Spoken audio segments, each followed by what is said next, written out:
Braden, just tell us about the tournament, man. How did you feel? Were there nerves going in? I mean, what did it feel like to walk away a champion? Going into the tournament, I tried to treat it, like every other week. It wasn't really anything different, but ultimately, like it is different when it's an NCAA championship. But it's pretty cool, to be able to put myself in contention and, ultimately come out, being lucky and playing well that week and being the winner. What are the last 2 days been like? Last 2 or 3 days of the past weekend? A lot of this kind of stuff, but I mean, that's a good problem to have for sure. Was there a certain point that it sunk in for you that you had actually won it? What the magnitude of what you'd done? Kind of steadily. I think it still hasn't sunk in completely, but I'm trying to enjoy it as much as I can. My friends are, still texting me and stuff, congrats. So it's a really cool feeling. How much experience have you all had on bent grass greens? I know that's something you are concerned about going up. We only once or twice this season, maybe. We only played once or twice. I'd played in junior golf and stuff a little bit, but really not that much. But the greens aren't really the big issue or the fairways, but the rough out there, the bluegrass or whatever that kind of rough is it's so much different than Bermuda. That's definitely the biggest factor for me. Did it roll noticeably different in all, or is it about the same? The greens, there's no grain on the greens, but overall, I mean, if good Bermuda and good bent, it's not completely different. Talk about how important it was to get off to a good start with the 66 on the first day. Yeah, being the 600 through 12 the first day frees you up a little bit. You can kind of fire at some pins when you're playing well the first day and try to just take it as deep as you can. And obviously that's a good feeling, kind of, get out ahead of the field on the first day and just kind of go from there.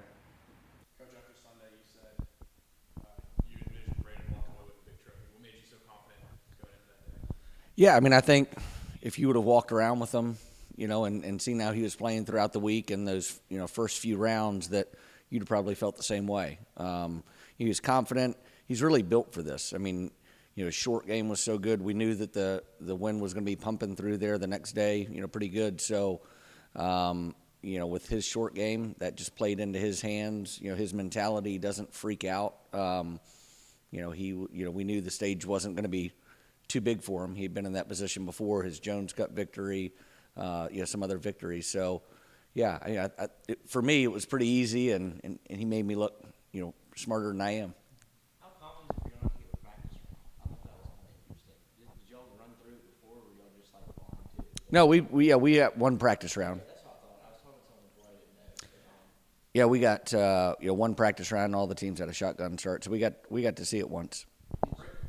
With the girls, I know the girls were playing before, and that golf course was playing really tough for them. They were throwing up some monster numbers. Was that intimidating at all? I mean, did you know how hard it was going to play going in? Not really. We went up there to watch it beforehand. Actually, I told a couple people, I thought the winning score for the guys, too, was going to be around even, just looking at the holes and the way the rough was and stuff like that. I was actually surprised when we got out there and, had a good first day and how low the scores were.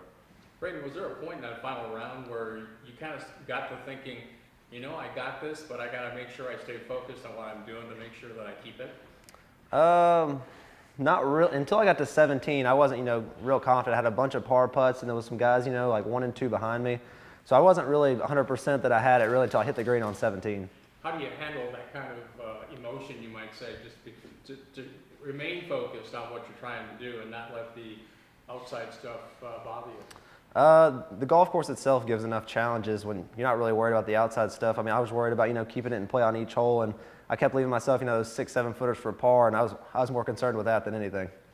Take us through your next week. I know you have U.S. Open sectionals, and then you're playing the PGA Tour event at Southwind, correct? Yes, sir. So, what's that going to be like through each day? That's a lot of golf, it seems like. Yeah, I took a couple days off. I'm getting back into it actually this afternoon, so I'm feeling well rested and stuff like that. I'll have 36 on Monday, and then into tournament week, so I think I'll be fine though. Coach, can you talk to us about Braden's development a little bit, please? What you've seen in him during his time here, the improvement that put him in position to win like this? Yeah, we laugh. He was an 80 shooter, his first, college round of golf, and now he's an NCAA champion. No, listen, we knew he was very special coming in. And I think, any of Braden's struggles, the beginning of his freshman year were just life. And I think he'd say that, and just getting adjusted like we all have those adjustments. And once he got that behind him, got a little bit of confidence and realized, okay, I have everything else outside of golf settled down. The golf game, continued to develop. He had never had a driving range at his disposal every single day, with Pro Vs and to develop his ball striking. And to his credit, he's taken advantage of that. I mean, it's one thing to just have that at your disposal. It's another to actually take advantage of it, be mature about your practice. And he's done a great job of that. I think his development, his short game's always been there. We've marveled at that, even as he was a junior. But his ball striking consistency is, probably, been the biggest growth, biggest development. Maybe some on-course, things, maybe staying a little bit patient. But yeah, he's come a long way. Braden, could you feel yourself improving in these areas the last year or so? Yeah, the ball striking was obvious when I got to college, like you were saying, with the driving range and really just getting – my good days had always been hitting it good, but I would have some days, where I didn't know it was going left and right, and the two-way miss isn't what you want. So kind of just, having more confidence to show up, each tournament and each week, just knowing that I'll have, at least I'll know where it's going, and if I do, start to hit it wayward, that I'm knowing kind of what's going on. So coming into this season, how realistic did you think an individual title was?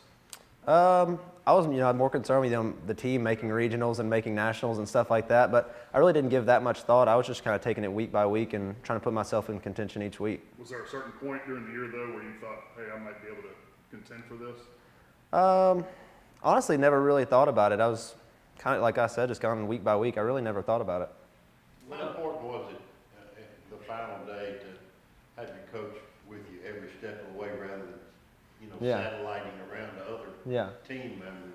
That was pretty cool. We had like our assistant coach, out watching people too and kind of seeing how it was playing. And he was, basically caddying for me and helping me stay calm. And I think that was the main thing. Kind of he was saying, I talk a lot and just, having someone there to listen and, agree with me and bounce ideas off of and stuff like that. That was kind of, the best part about having him there all day. What goals do you have left in like amateur career-wise? I know you got Walker Cup and some other things coming up, but like what's, I guess, on your horizon? Kind of just the same path I'm going on right now. Just trying to, win more in college, win more, individual stuff in the summer, and just helping Ole Miss, get as far as we can go. Chris, just how was the final round for you? It was too much for me, were you kind of stressing out watching Chris? Yeah, it wasn't. It's funny. Once you're inside the ropes, and I think Braden will tell you, I hate to say this, but it was almost a normal round of golf. I mean, and we'd walked plenty of holes together before.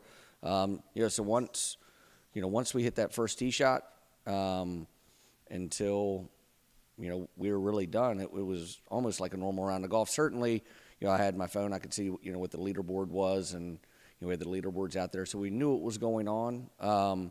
So maybe that was a little bit different. I think it was probably on 17 once he got it over the water.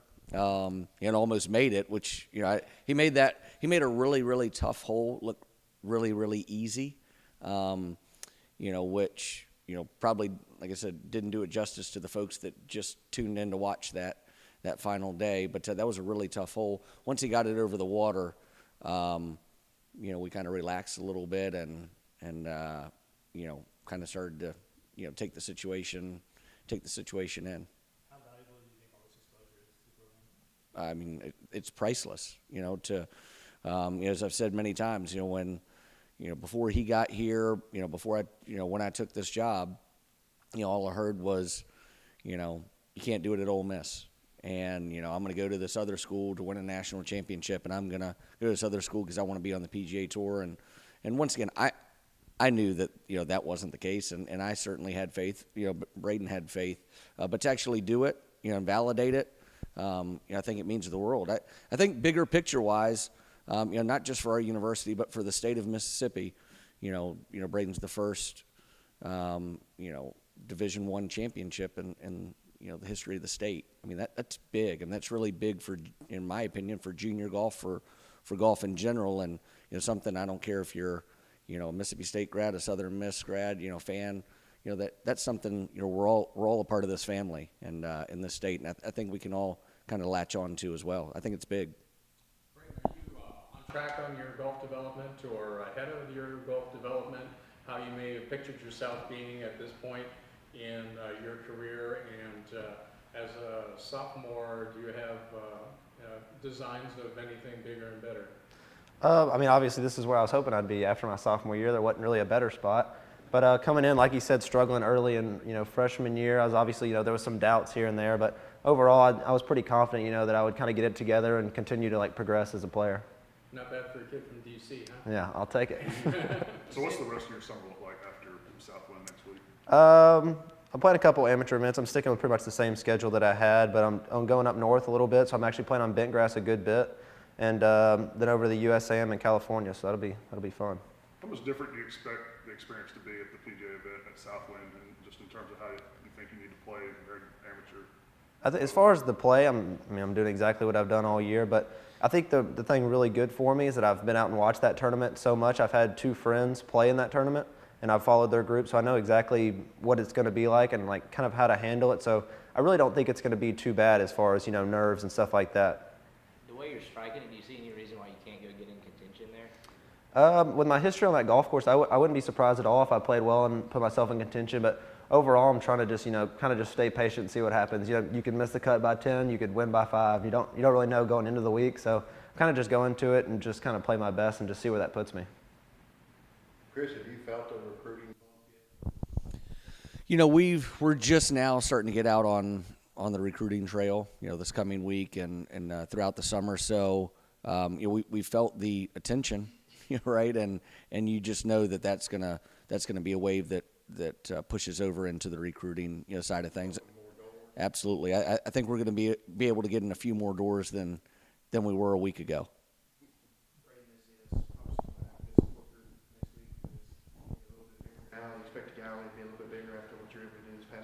Yeah, for sure. Kind of the people that didn't know me from Memphis, but I've heard a lot of teachers from high school and stuff like that. Their families coming out, so I think there'll be a pretty good bit of people out there. Not nervous, just because that raised your excitement level now more than it already was going to be when you announced this a couple months ago. As far not really nerves at all, but really just it's kind of cool to know that many people care and are coming out there to support. Anything else? Yeah, I got an awkward question. Imagine that. The Golf Channel made a big deal about your homemade swing, reverse pivot and all that kind of stuff. Well, you said you don't touch him. Why would you? Because he's a national champion. Is there anything you want to change with your game, or are you working to change? Or? As far as the swing, not really, but more of kind of understand my swing more and know that when I get on the golf course and maybe I'm missing right that day, just understanding what's causing that. But as far as my swing in general, I'm happy with where it's at, but just understanding it better is kind of where I want to go in the future. What's your thoughts on that? Yeah, I couldn't agree more. I wouldn't do anything to change what he's doing. I think someone would be a fool to try to do it. Like he said, it's understanding your swing, taking ownership of it, knowing what your tendencies are. Because that's the deal. You're out at a tournament, and the ball starts going right. Well, you need to know why it's going right. You need to know that that's a tendency. Maybe you're sitting back on it, whatever it may be. So yeah, he's doing all the right things in that regard.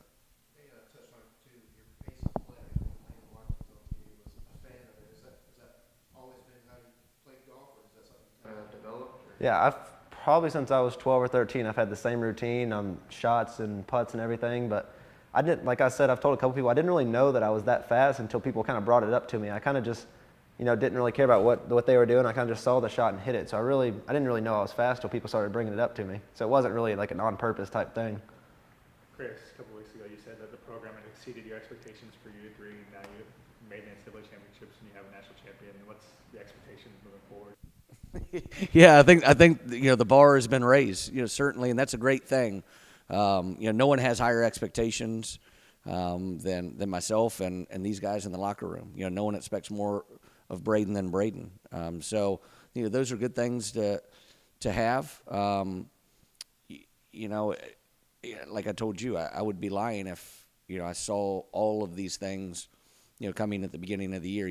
That there are possibilities, but as Braden alluded to, you don't really, as a coach and as a player, you're trying to stay in the moment, right? And not, fast forward too much.